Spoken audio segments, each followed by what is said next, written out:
लोग जानने का प्रयास करेंगे कि फ्रैक्शन क्या है। If a number written by p by q, अगर किसी संख्या को पी बाई क्यू के रूप में लिख सकते हैं उसे फ्रैक्शन कहते हैं। जैसे हम लोग यहाँ देखते हैं, कह रहा है if a number written by p by q is called fraction, यानी कि किसी भी संख्या को अगर हम पी बटा क्यू के रूप में अगर लिख दें तो उसे फ्रैक्शन कहते हैं।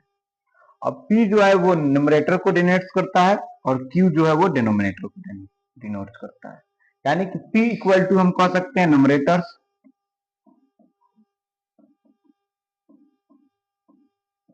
And q equal to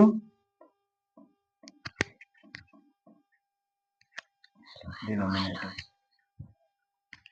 p जो है वो न्यूमरेटर्स को दर्शाता है और q जो है वो डिनोमिनेटर्स को दर्शाता है। कह fraction represent a part of the whole, fraction जो है किसी भी चीज के उसके पूरे पार्ट को दर्शाता है, यानी कोई भी ऑब्जेक्ट है उसके कितने पार्ट किए गए हैं इस चीज को बताता है। जैसे हम ले लेते हैं 1/2, 1/2, तो ये फ्रैक्शन हमें बताने का काम करता है। फ्रैक्शन से ही पता चलता है कि 1 जो कोई ऑब्जेक्ट जो है वो 1 है और उसे 2 भागों में बांटा गया है, यानी कि किसी भी ऑब्जेक्ट को उसके भागों में बांट देता है फ्रैक्शन।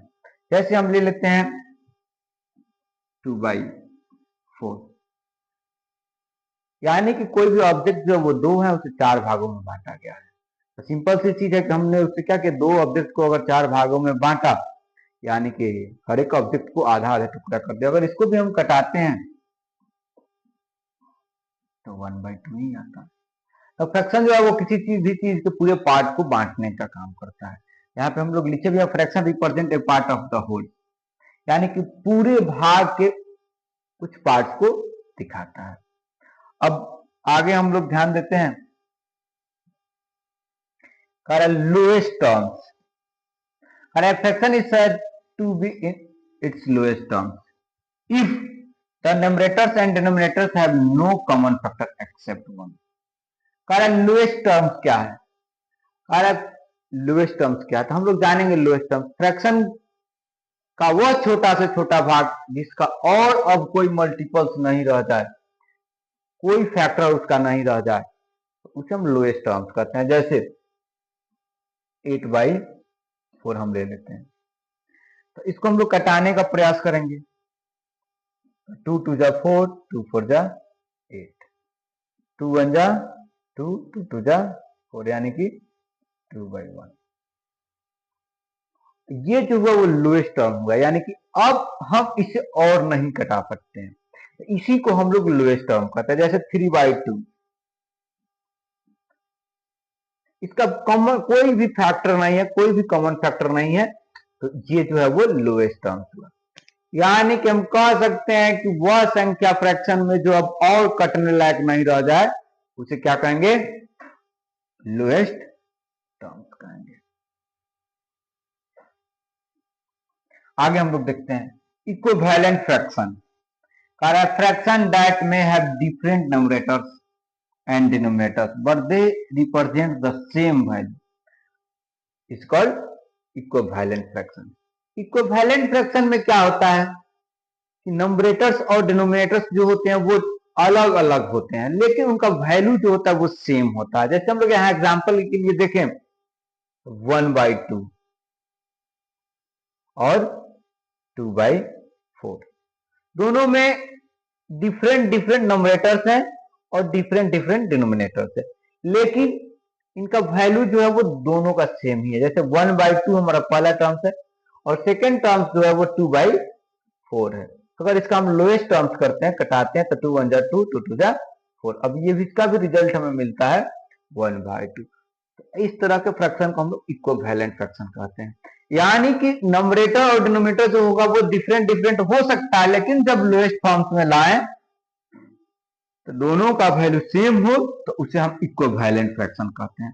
बहुत ही आसान है, सिंपल सा बात है, 2 लाइन की इसे हमें याद रखनी है कि नंबरेटर और डिनोमिनेटर डिफरेंट डिफरेंट हो सकते हैं, लेकिन उनका वैल्यू जो है वो हमेशा सेम होगा।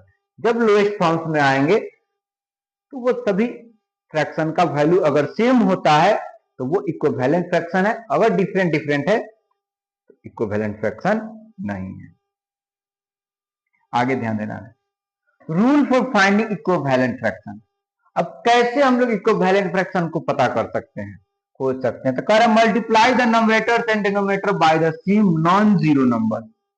कह रहा है कि नंबरेटर और डिनोमिनेटर में सेम संख्या से मल्टीप्लाई करेंगे, जीरो से नहीं, जीरो को छोड़कर बाकी किसी भी संख्या से, सेम संख्या से नंबरेटर और डिनोमिनेटर में हम लोग मल्टीप्लाई करेंगे तो हमें इक्विवेलेंट फ्रैक्शन मिलेगा। जैसे देखिए यहाँ पे 8/4, इसका इक्विवेलेंट फ्रैक्शन हो सकता है 8/4 मल्टीप्लाई 2 यानी कि 16/8। और अगर इसका इक्विवेलेंट फ्रैक्शन हमें चाहिए 8/4, अब सेम संख्या से नंबरेटर में और सेम संख्या से डिनोमिनेटर में मल्टीप्लाई कर देंगे,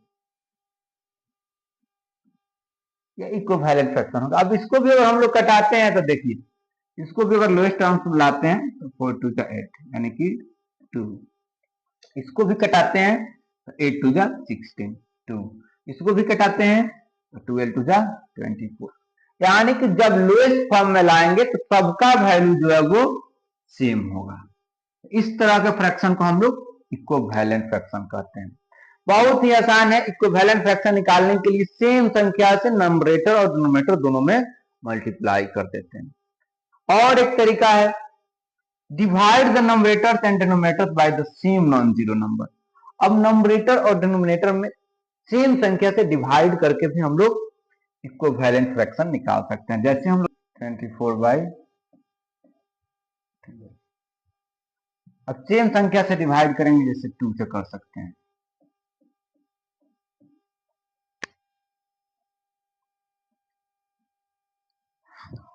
डिवाइड 2 यानी कि 12/6।